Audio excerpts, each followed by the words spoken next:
more store brands and organic and all of that. But if you just go to a 7-Eleven and you look for peanut butter, you're going to have 1 to 3 options. Choosy Bombs, Choose Jif. You're going to have Skippy, and maybe a store brand.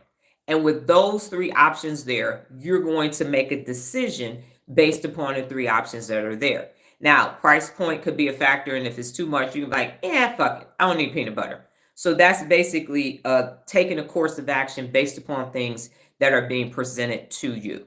Let me know if I've answered your question. So you have several options, and now you're going to make a decision. And one thing that I learned at Frito-Lay, I learned a lot at Frito-Lay. I quote them quite often. But because I was a facilities operation manager, and a zone operations manager, we were responsible for hiring vendors. And what I always had to do, whether it was CapEx or just getting the cleaning company to clean the buildings, we needed 3 competitive quotes, always. And so I use that now no matter what. Somebody's coming to do work on a house or whatever it is, we're trying to find good contractors, independent contractors or vendors. We get 3 competitive quotes. And what I like to do is tell them what the other person said. Automatically. You're not the only one. I did this in dating. You're not the only one. You're not the only one.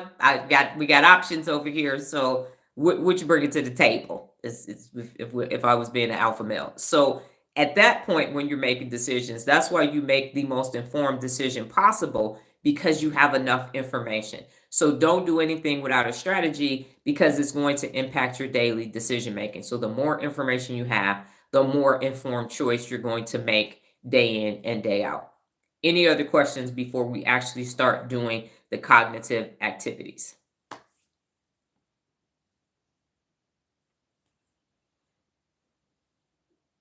All right, and if you haven't done so already, go and vote on the poll question. So the first one today is a riddle. And haven't done a riddle in a minute. You're going to have 1 minute to solve it.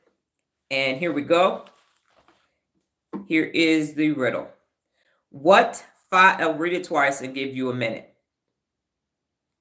Oh, we put it together. We always put it together. We're always in some tight ass situation.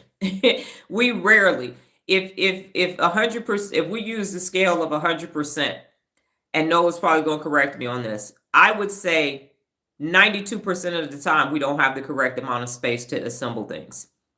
92% of the time. It fits in that space once it's assembled, but not while it's being taken out of the box. And a lot of these these furniture companies want you to prep everything first. So what Noah ends up doing is modifying the manual so that we can put it together based upon the amount of space that we have. But it's rare that we have an empty room. It's rare. Yesterday we started working on a client's 5th Airbnb, and so we put together 5 beds, 3 nightstands. 2 nightstands just needed to be unboxed, a dining room table, and 4 chairs. And I think she'll correct me, about 6 hours and 15 minutes. That's unboxed, staged, and everything. Boxes cut, trash done, and everything. But the house is empty right now, so we have the ability to do that. But it's a rare occasion when, and we put together 2 twin beds, a full, a queen, and a king. So every size bed that can, no California kings, but yeah. So it's never enough space. It never is enough space, especially if people are living in the house already and transitioning rooms. Sometimes we got to disassemble something to put something else back together again. So we are definitely using reasoning a lot. Okay, so here is the riddle. What 5-letter word typed in all capital letters can be read the same upside? It was just 6 hours. I apologize. So it was 15 items in 6 hours, and boxes cut door to door. There you go. So 5 beds, 5 nightstands, and 92% is accurate. Thank you. So 5 beds, 5 nightstands, 4 dining room chairs, and a dining table. Okay.